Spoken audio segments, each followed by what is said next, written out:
All right. Ooh, that's kind of loud. Good morning. And good morning to those of you on YouTube. Thanks to Jacob Nolette, we have a new way to do the video this morning, and we're using YouTube, which I think is a bit more reliable. Jacob created a channel for us, and we'll also be able to see our recordings, our past recordings, so we're excited about that. Okay, those of you in this area, that little camera is what our YouTube folks will see. So if you, there you go, great. All right, keep an eye on that, man, would you? All right, we're really glad to be here, but most of all, let's give a round of applause to our host, Rob Swanson, and his Zorbaz team. I don't know where he's going, but he's in the back. So thank you, Rob, again, for hosting us and allowing us to fill your restaurant in the morning. All right, we've got a big agenda for you, including Magina is going to go through the aquatic survey for us. I like background music, Rob. It's all good. So we've got a lot of ground to cover. We're going to go ahead and get started in the election, and then we'll close out the meeting with prizes. And this year, I think we have a record haul of prizes, so we're pretty excited about that. If you can't see, just scoot your chair around to see one of the screens. They're all over the restaurant, thanks to Rob. All right. Well, again, welcome to those of you on YouTube. We're glad that you were able to join us. The chat feature will work for you on YouTube, and the chat will be hidden once the video is posted. We have a quorum in the room, so those of you on YouTube, if you don't want your name associated with your vote, you don't have to vote. If you want to, go right ahead, but your name will be associated with your vote, whereas here it's kind of sort of anonymous. All right, this is our agenda. You can see we've got a lot of ground to cover, so without any further ado, we are going to go ahead and get started and have our secretary, Cindy Nolette. Thank you. Good morning. We sent out the minutes from last year's annual meeting. If anybody, thank you. Does anybody have any questions, concerns, comments about that? Well done. Oh. Thank you. Thank you. And we need a motion to approve the minutes. Tony Yerkes. Tony Yerkes? Tony, in a second. A second? Rob Hallstrom.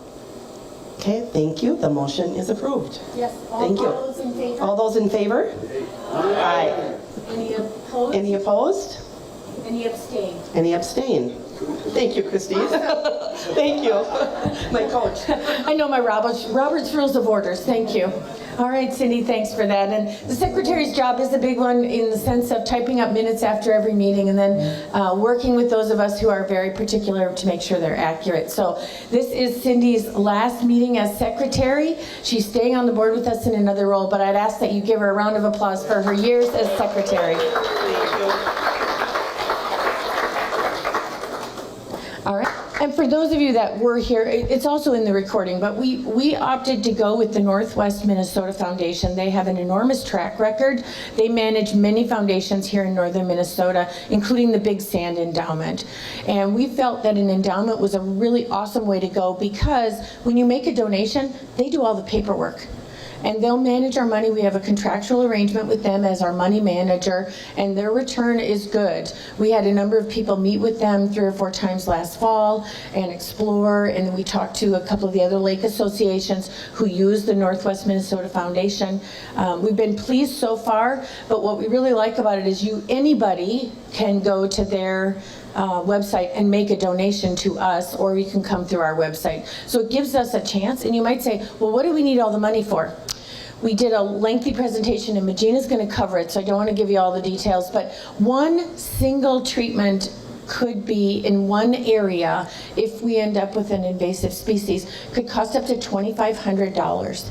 And to eradicate or almost eradicate, it takes multiple treatments. So we know that that's what those funds need to be set aside for the long term, because otherwise lake owners are assessed. And so we want to make sure we're always in a position to handle whatever may come up, especially because we do have a public launch, but we want to protect all of us as property owners around the lake to make sure that we build the funds over time and we don't have to deal with any such assessment. So we're really excited about using the Northwest Minnesota Foundation for the bookkeeping and the tax records and the potential to grow the fund even larger to protect the lake for future generations to come.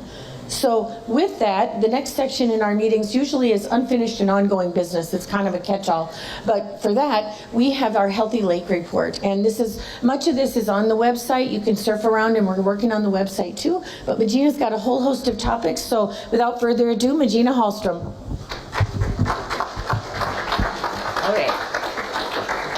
Okay. Jacob, should we start with the video? Go to the, Oh, do I have to do it? Go to the next slide for me. Oh, And then okay. Ready.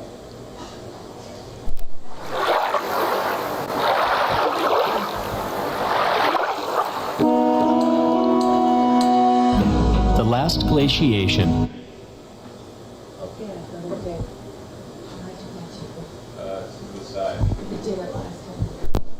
It's not coming up?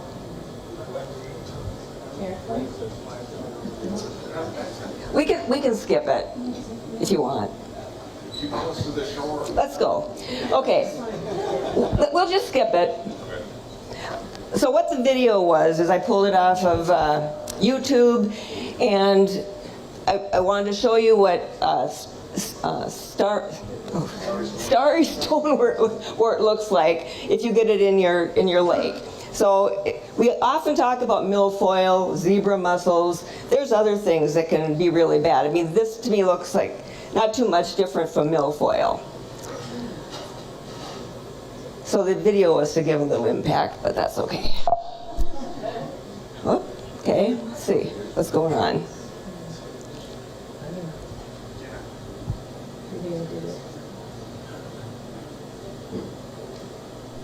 There we go. Oh, we have, I think we have your daughter up here. Yeah, probably. There we go. Well, you don't want to look at her? There you go, Gina, and I'll go forward.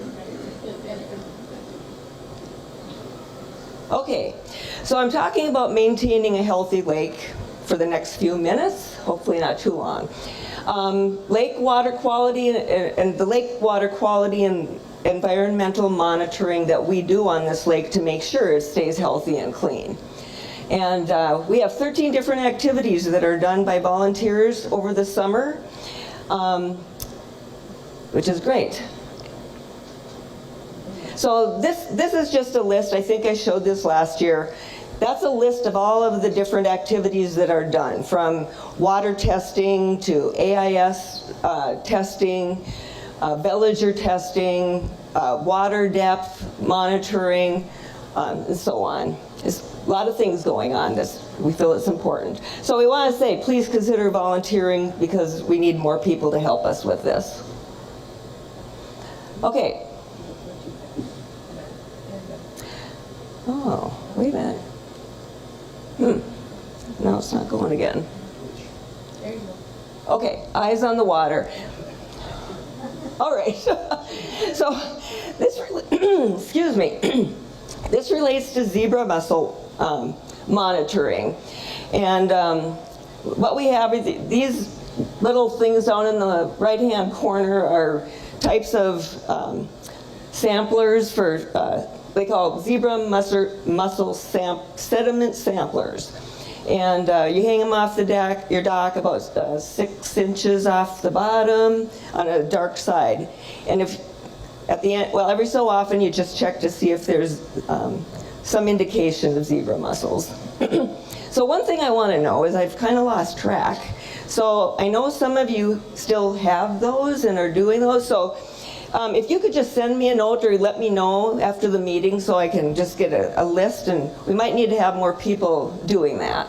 So at the end of the year, those of you that have these samplers usually get a survey from COLA that they want you to fill out just to talk about what you did and what you saw.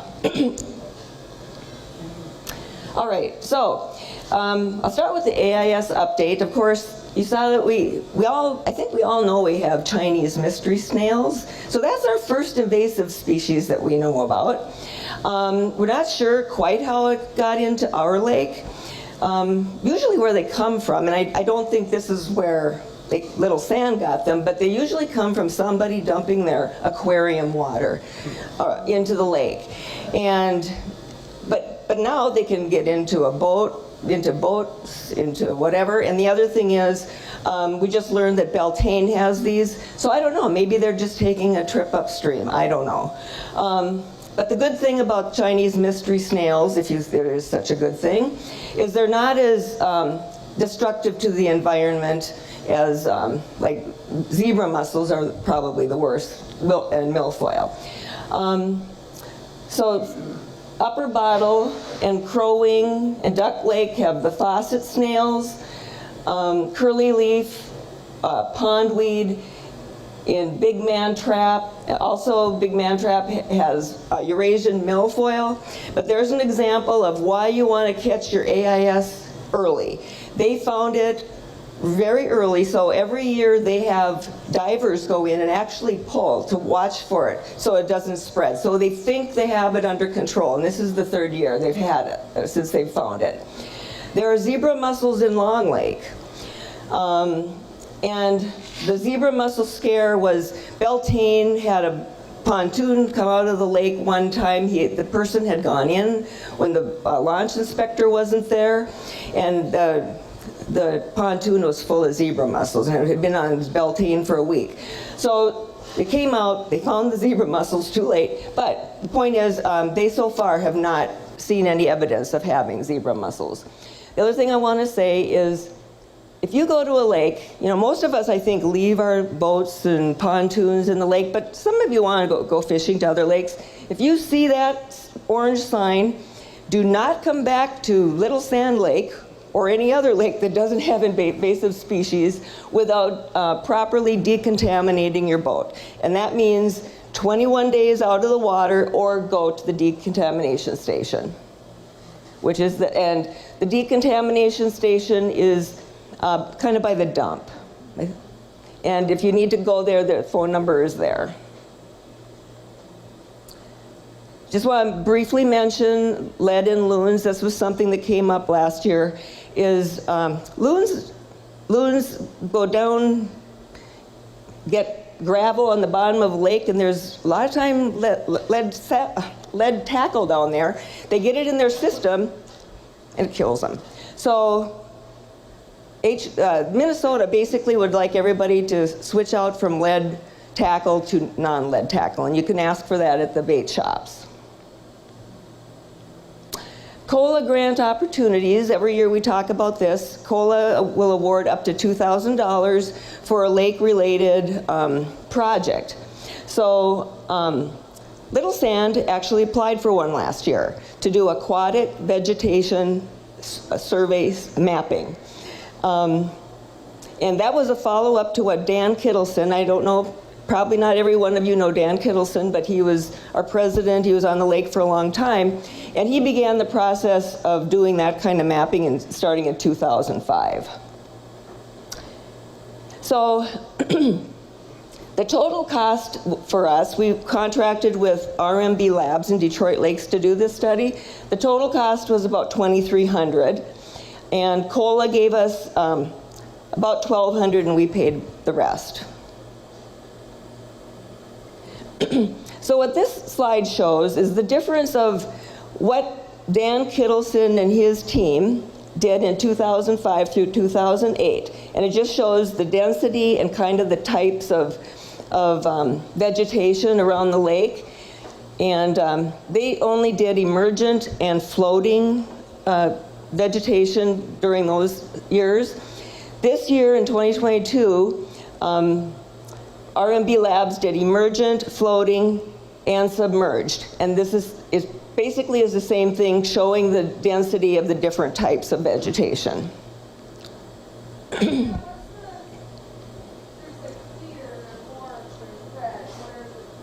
Oh, they're like emergent, submerged. Yeah. Okay. So. Oh yeah, and this will be posted on the website along with the final report from RMB Labs. So why do this? It's to make everyone aware of the importance of aquatic plants, encourage the lakeshore owners to preserve shoreline in a natural state, provide a benchmark for ongoing monitoring of the health of the lake, and detect AIS plants early. As I just mentioned, Man Trap did that. And detect excessive plant removal. So again, the purpose, it creates a baseline for AIS. And by the way, Little Sand has none, I think, other than the snails. It identifies sensitive areas within the lake. It provides a historical record. And it also becomes a service to other environmental monitoring agencies such as the University of Minnesota and the DNR. So our report, final report, did go to the University of Minnesota. The quality of the lake water impacts your property value. So you want the water clarity for sure, and it's the vegetation in the lake that keeps it clear. So having a healthy variety and quantity of vegetation contributes to higher water quality, maintains your property value. Regina, can I ask you a question? Sure. So how far back in history do we have that information? Yes. So it's been done only twice, and that actually was kind of the reason we did it. In 2005 through 2008, and I guess this kind of talks about it right here, but they did the first one, and that was a set of volunteers, and we talk a little bit more about that, and they spent a ton of time going around the lake, registering the type of floating and emergent plants only. That was Dan Kittleson and his crew. So it was between 2005 and 2008 was the first one. So we wanted to kind of continue, so that's why we decided to do one this year. So we could kind of do a little bit of a comparison. So coming back here, I mean, from 67, Oh, when I first... oh, you're Tom. Hi, Tom. Things have changed drastically with the amount of weed and growth that's in the lake. And so I'm just, wondering what, is causing that. Well, there's a couple of things. I mean, we had a question come up a couple of years ago about how they used to be here during the 1960s and 70s, and the vegetation had changed. So I contacted the DNR, and he basically said, the lake is a living environment. It changes. Now, some of that could be impacted. What we're seeing, are you seeing more or less? Did you say more? More. Okay. More growth on the areas that are going out deeper to like the 30-foot depth. Oh. So that's what my concern is. Okay. Well, that's one of the reasons we want to maintain our shorelines, of course, is to make sure that fertilizer or whatever doesn't get into the lake. But actually, I'm surprised that what? That was a good question. Oh, yeah. So anyway, I was surprised you said it's to 30 feet because I've got a slide that says really the plants only grow to about 15 feet of water, according to our report. Okay, so the history of the monitoring. In 2004, Little Sand leaders attended a visioning session of what they wanted to do and how they wanted to maintain our lake. In 2005 and 6, they created a lake management plan, and the volunteers conducted the initial aquatic plant inventory. In 2006, our lake was involved with a study that HC Cola, Hubbard County Cola, was doing. They wanted to create an aquatic plant mapping on selected lakes to determine a more in-depth analysis of each lake's ecosystem. That included Little Sand, Bottle, Big Sand, and Potato Lakes. In 2008, they've kind of finished up that first sampling and made plans for ongoing monitoring of the lake. 2015, and I think Marshall did this, the lake management plan was updated to create a Little Sand stewardship action planning guide, and that is on our website. And so in 2022, as I mentioned, we decided to do a follow-up to the aquatic sampling that was done before, and we contracted with R&B Labs. Ongoing, Little Sand volunteers continue to monitor the lake for vegetation and AIS. So what did they do in 2005 and 8 through 8? This is from Dan Kittleson's report. So he said they circled the bulrushes and the lily pads, again emergent. 3 old codgers, and I say that respectfully because that's what Dan called them. It was Jim Thompson, Vern Thompson, and Dan Kittleson. They threw rakes into the lake, the double-headed rakes on the bottom, pulled up vegetation, and then did some IDing and wrote it down where it was, how deep it was, how dense it was. This was a joint partnership with DNR and with COLA. And they did use GPS to mark their points, which RMB Labs used for their survey. So in 2006 through 8, they had done 180 points. And all those points were available to us from Dan. So RMB Labs put those same points in. So they went out to all the same points, plus they did 18 more. And if you notice, they used the same high-tech device that they used in 2005 to pull those up. Okay, so the vegetation found under the surface by the use of the rake was categorized as absent through abundant. So results in 2005 through 6 through 8, whatever, the 3 old codgers said that we have 409 acres of lake, and 74 of those acres are covered by emergent or floating leaf vegetation. 79% of the vegetation mapped was emergent and 21% was floating. Bulrush was the most common, yellow water lilies, next most common. 70% of Little Sand's shoreline was vegetated with high quality vegetation that provides critical shoreline habitat for fish and wildlife. Bulrush, cattail, and water lilies dampen wave energy and help protect the shorelines from erosion. And for the first one, they said Little Sand has 198 littoral acres from 0 to 20 feet where emergent or submerged vegetation can grow. And RMB Labs report conflicted with that a little bit. So this just shows, again, the density and the different species that they found in 2005 through 8. Now this one is the results from the latest study, and it also shows the abundance by species. And again, this one also did submerged vegetation. This table, again, shows by submerged, floating, and emergent the most common types of vegetation that were in there, and the bulrush and the yellow water lilies are down here, matches up with what Dan Kittleson's group said. And I don't know if you can even see this. This says greater bladderwort. Do you know what that is? We have it almost all around our shoreline.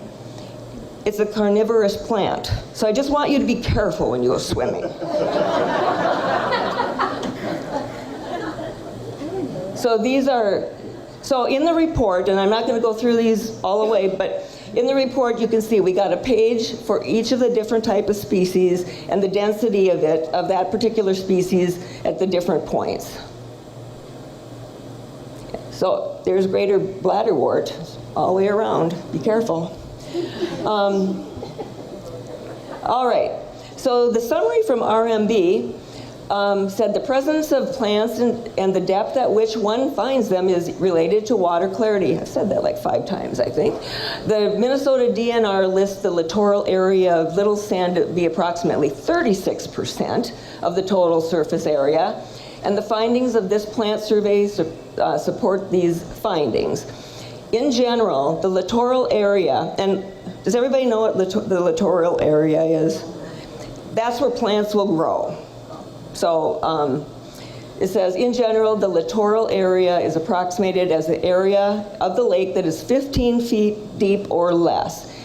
In this survey, no plants were found deeper than 16 feet. So I don't know. That's What time of year was this? this was I think we happened to be at the launch when they showed up. I think it was June 17th last year. What? Oh. So while the sampling was focused in the littoral area, actual depths encountered ranged up to 20 feet. And again, this report will be on our website. The report from RMB and these slides will be on the website.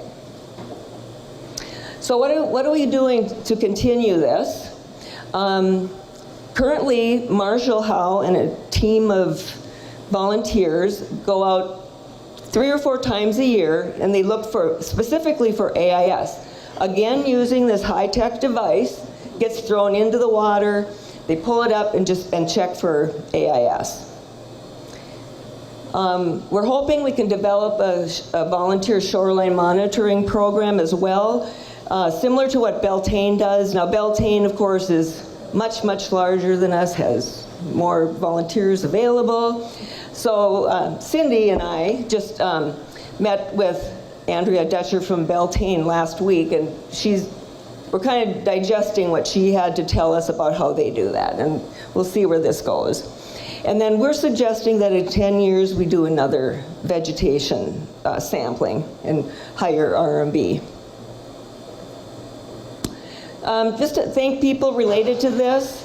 First of all, I want to thank Dan Kittleson, Jim Thompson, Vern Thompson for kind of having the vision to do this. And by the way, Jim and Vern are no longer with us. Hubbard County COLA for providing the grant to do this. Marshall for many years of doing the AIS.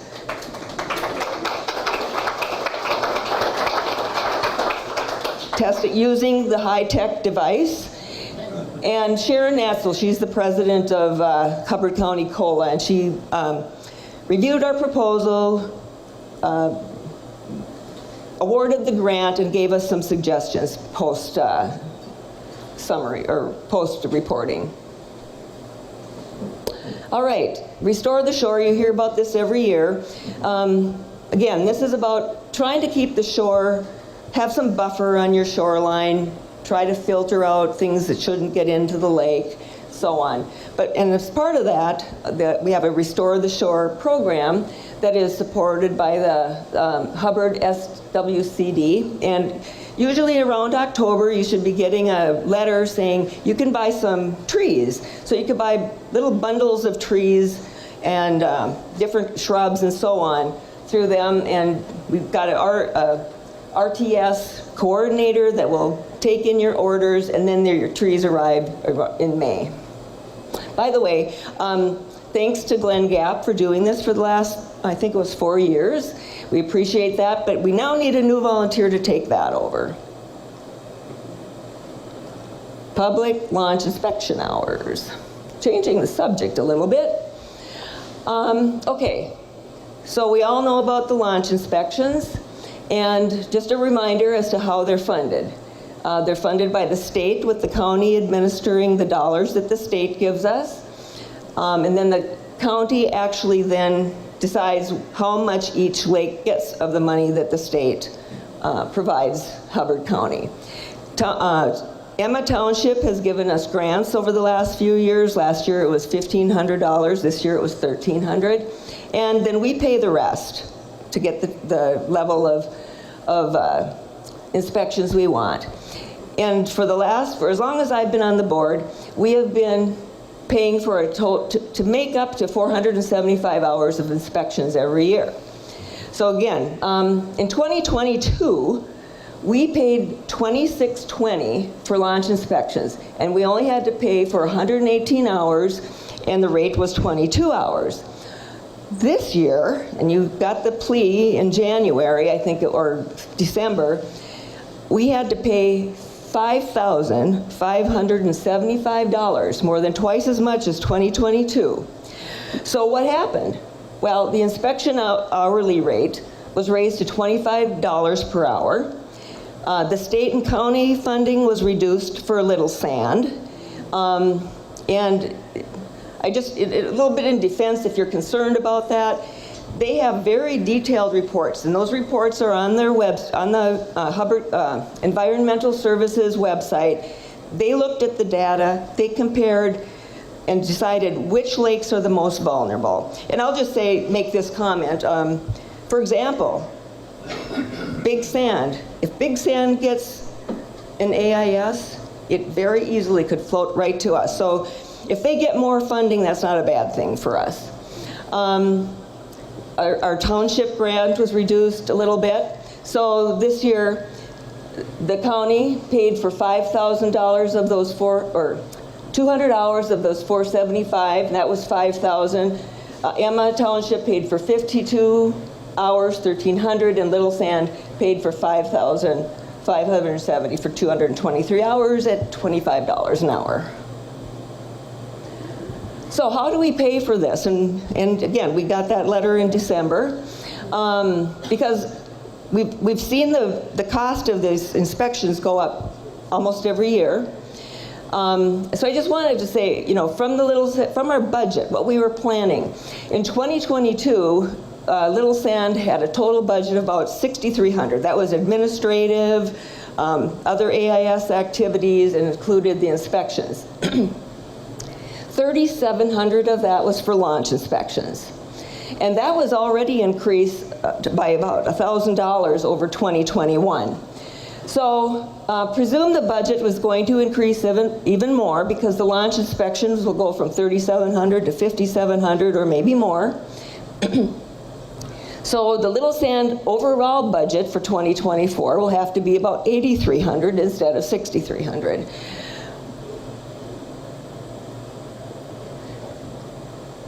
Okay, so what that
you can go through it in detail, but if you think back to that original survey, they got in the water and did that 180 points around the lake, which is an amazing dedication to the quality of our lake. So what our dues have stayed flat at $35 for 10 years. We're asking you to consider a raise of those dues to $50 with that additional $15 going to the AIS fund. You can see the dues of the $35, 15 goes to future AIS needs already and 4 goes to COLA. And then the remainder goes into our checking account to pay for the inspections.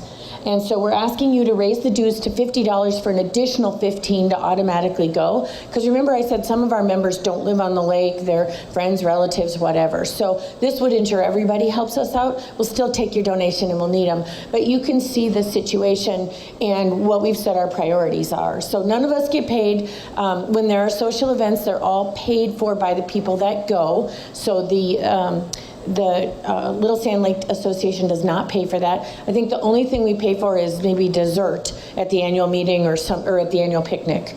A little bit for the annual meeting, a little bit for the annual picnic, and that's it. So otherwise, everything goes into taking care of our lake. So I would like, and from the current board, I'd like a motion to raise the dues from $35 to $50 effective with the new year, which starts in September at this point. So I need a motion from someone on the board. Oh, John Kisser, motion. And a second? Thank you, Janet McMillan. So is there any further, or any discussion or questions you have about it before we call for the vote? Oh, hi, Jane. How are you going to work that with the annual, which are due to January to December? Good question, Jane. For the record, if we change our dues before September, or our fiscal year, then we'll make it effective January 1, okay? So if the board does their job this summer, we'll get that done so it'll actually be effective in January. But for the time being, because our member year starts every September, that's the way the motion has to read. So is that good, Jane? Okay. Any other questions? Or If you want, you could put an addendum to this motion and change your dues now. Well, would you like to do that, Maggie? So move that we change, as an addendum to this, that we change our dues to calendar year. And so that this motion then becomes effective 1/1/2024. So Maggie has moved, she's made an addendum to the motion that the dues year is changed, amended to January to December, effective immediately, as well as the dues would go from $35 to $50 starting in January. Diane Johnson, I'll second that. Thank you, Diane. Oh, you all are so efficient. I love it. All right, any further discussion or questions? You have to vote on the addendum first, and then. Thank you. So we'll vote on the addendum first, which is the amendment. Thank you, Maggie. All right, all those in favor? Aye. Opposed? Abstain. All right, now for the original motion, all those in favor? Aye. Opposed? Abstained. Any official comments in the chat we have to be concerned about, Jacob? No. All right. All right. Thank you very much, everyone. We appreciate it. Thank you, Magina. All right. Here's the part we say thank you, and we want to make sure that you know that we are a fully volunteer, non-paid run association. We're kind of like teachers. If we do things, we don't really have a place to submit receipts to. So we really are good stewards of the dollars, and we want to make you proud for the work that we do, but we need your help too. So if you've got a little bit of time, send me an email, littlesandlakeaa@outlook.com, and ask me what we need. And we've got lots of things that take a lot of time, like treasurer, not yet though, Jane, because we got Jane for a while, to things that don't take a lot of time and things that you'll learn a lot from. So it's really been quite a lot of fun to join, even though 2 a.m. the other night wasn't a lot of fun. Okay, we've got Luann O'Neill, who is officially retiring from doing our newsletter. We have a big thanks to Luann for producing our beautiful newsletter. So if you're good at publishing and laying things out, we could use your help next year. It's a matter of putting a whole bunch of stuff together in that newsletter that we do keep for a year and post on our website. We have got Jacob Nolette, and let's give a big round of applause for Jacob Nolette, the man behind the curtain. Jacob does all of our technical work. He arranges our Zoom meeting and manages them when the board meets. He does all the technical work. He was here at 7. He worked with Rob to get all of this connected and put together. And we honestly, Rob would hate us if we didn't have Jacob. He wouldn't let us come back. So Jacob makes it easy, and we are so grateful for his help. Karen Netland does our directory, and as we hope to make that a lot less work if we move to a subscription, it'll be a little bit of work for each one of us. And what that means is you'll log in and you'll be able to update your own information. You'll be able to have a member search feature so you can find each other, and you will even be able to, I think, have access to a list. But you'll have to be a member of our association and have the password. So we're kind of excited about that. So we're trying to reduce the work time involved with managing the association over time, because we're a little bit worried about the next generation stepping in with some of the amount of work some of these things are. I do the email. Randy does the Facebook coordination, and it's a little bit more than you think. We actually have to watch for people who are interlopers and want to request to be on our website. We do check out who they are. We do Google searches to make sure that they're not someone just trying to sell everybody something, or worse, somebody who's maybe trying to finagle a campground deal on the lake. So, for example, I had to get that in there. Okay, Larry and Renee handle our roadside cleanups. So So if you're around, wear pants, pull your socks up to your knees, and bring your grabber and your trash bag and join. It's a lot of fun to get out and keep that road clean. Nancy and Mark Doda do the lake launch kiosk and fishing contest. At the lake launch, we have a memoriam board, so if one of our lake property owners or members passes away, the family can purchase the memorial. And then new, and you're going to hear from him in a minute, so this is your heads up, Adam.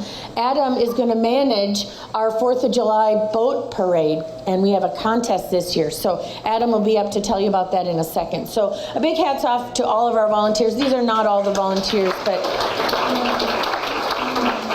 All right, and then Luann O'Neill. I don't think Luann's with us today. I think they had a commitment. But it is a really big job. It's hours upon hours of tracking us down and putting that together. So we're grateful for Luann and her creativity. And then special thanks to our social committee. Look at those beautiful ladies.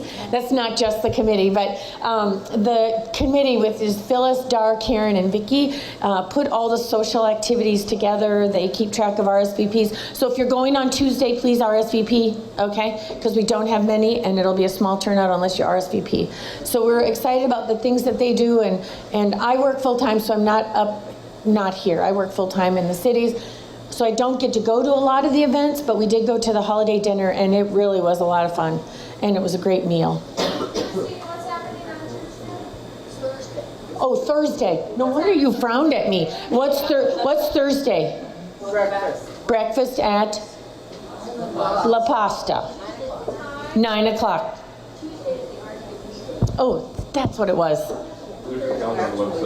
Thursday. Yeah, it's on the calendar. Thanks, Jacob. On the website. On the website. We have a great calendar on the website. Take a look at it. It has everything you need. All right, and our Healthy Lakes and Water Monitoring volunteers. You've heard some: Wayne, Larry, Mark, Marshall, Magina, and Rob. And we're really grateful for Chris Sorensen. Give us a wave. I think you're here.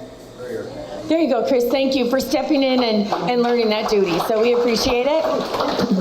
And we need some volunteers to help. It doesn't take a lot of time. I'm going to say it this way, but I mean it with all the kindness in the world. You putter around on the lake and do the tests. And I don't know about you, but most people could use a little bit of time out in the sunshine doing some good work for others. So we could use your help on Chris's team. And I think unless somebody joins, Dave Hobro and Mark Bradley, I volunteered our pontoon. So this is my husband and our good friend Mark Bradley. They are both retired. Not my pontoon. No, our pontoon and you too. So, okay? All right. There you go. All right, and our loon liaisons, we are so fortunate to have so many loons on our lake, but thanks to Dick and Roger and Steve and Phyllis, and I think I got everybody for our loon liaisons. If you're interested in finding out more about that, just holler. Maggie, do we miss something? Okay, got it.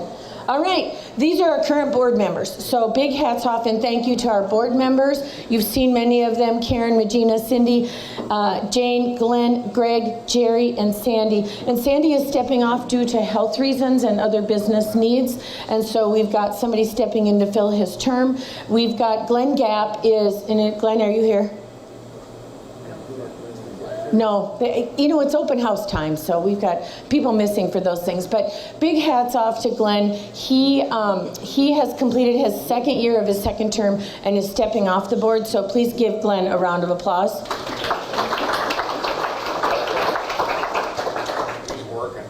He's working. Thanks. All right. So now I'm going to turn it over to Magina. Past president handles the vote and the slate of candidates. I didn't know I was doing that. Yeah, you did last year. All right, our slate of candidates.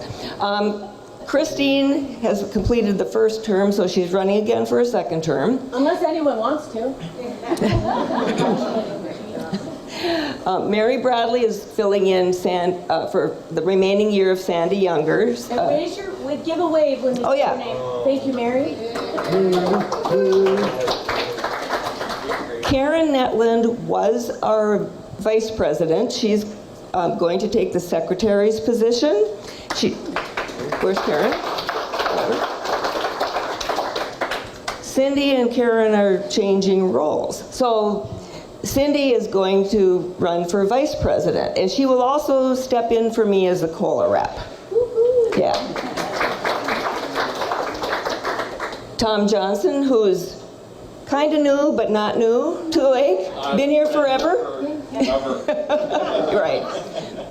He's running for director at large. And Ben Doda, thank you. Also running for director at large. Thank you for offering to run. Okay, so I need a motion to accept this slate of candidates.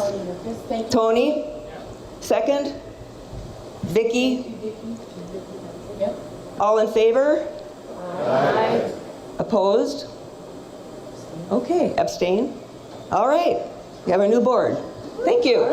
Thank you. Awesome, thank you. Okay, other business, we get asked quite a bit about the directory. We decided to skip the $600 printing. You can pull it off with the password and email. If you need help with it, holler. I can always send you a PDF version, but it's a lot. It's like 50 pages, so it's a lot for anybody's printer to handle. And volunteers, we always need more volunteers. Send me an email. Okay, now we've got Adam. Adam Goebel, come on up. Give Adam a round of applause. Thank you. Thanks for being here. Thank you. All right, the boat parade has always been a tradition every year, and we wanted to enhance that with having a competition.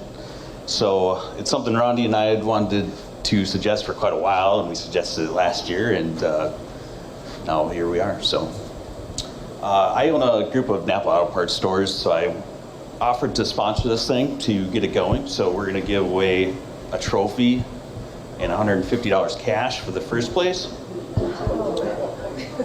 We're going to do $100 cash for second place and $50 cash for third place. So we're going to... Okay, that's a big deal.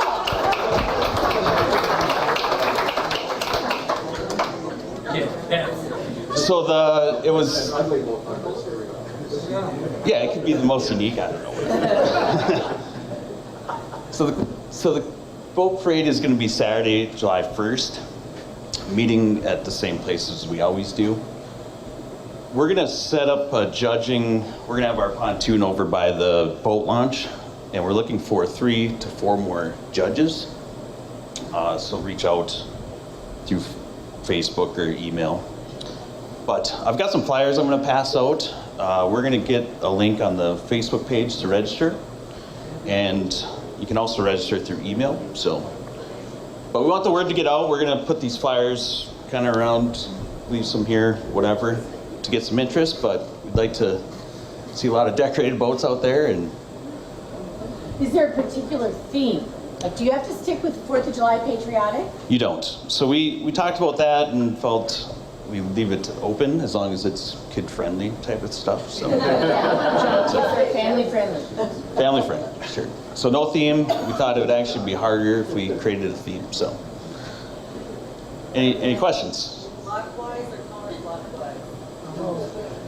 Yes. Well, good point, because you suggested you wanted to go counterclockwise this year, right? Well, we had a lot of suggestions last year to switch it up every year, go clockwise then counterclockwise, because some folks peel off, and there are some folks that's standing on their dock and the boats are gone. So we went, we're going counterclockwise this year, I think, right? I can't remember. Yes, so you'll have to stay in the line to get judged, because That's the correct. judging will be on the end. So those of you especially who sit on your dock, feel free to go down to the launch and help Adam judge, or Yes. whoever's there, right? So you're going to register through email or on the Facebook page, and then we will give you a number, and that has to be, you can hold that up like when you come by the judging stand, or you can put it on your boat. But obviously we'll judge those and then announce them after. The trophy will actually be a traveling trophy, so whoever wins this year will get a plaque on there, and then next year it'll get passed to the new winners. So. All right. All right. Thank you. Thank you. All right. Big thanks to Adam. This is a big deal, and especially for our local businesses to support. So if you need auto parts, you know where to go. There was a question back here. Yeah? 11 o'clock. 11. Yes. 11. That way you don't have to get up too early. Thanks, Adam. It says 9 on the... We'll update it. Yeah. All right. It was, okay, the annual fishing contest is August 5th. And to mark your calendar, you'll hear more about all of it.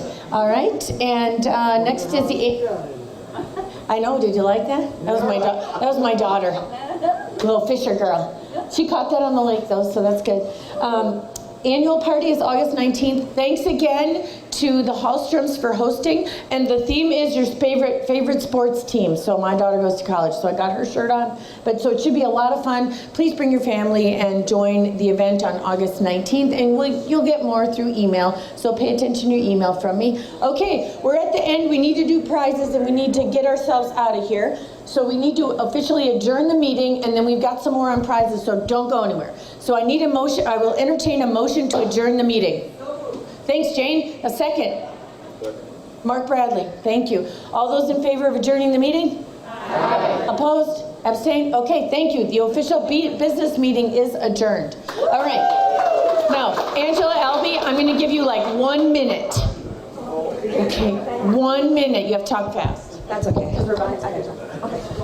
Hi everybody, I'm Angela Albee. As a lot of you may know, I do promotional stuff. So a lot of people are walking around as my walking billboards today. Here, thank you, Christine. Thank you. So walking billboards. So we have this cute little lake logo, but that's not what it's limited to. I actually can help with anything. So I know in the past, like some people over at Miramichi were talking about maybe getting some fun little items that they have their fun thing. I know Cindy's group over there is talking about doing some fun things for their little association they have. So if there's anything that you want to do, it's apparel, printing, mugs, cups, anything, I do it all. All right. Thank you, Cindy. Appreciate it.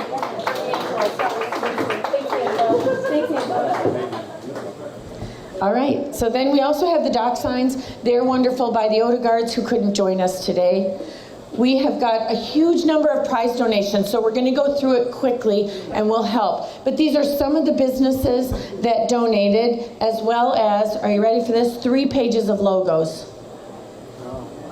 Right? And we'll post this in our presentation. Really thankful for all of our businesses. And our board members also personally bought some of the prizes and donated them. So hats off to everyone who participated. And then before we're done, the board gives a small gift to Jacob Nolet for his technical expertise and support. So we've got a little gift card for Jacob. Give a wave behind the screen, Jacob. Yeah, there we go. All right, and then of course, a big round of applause for our host, Rob, and his team here at Zorbaz.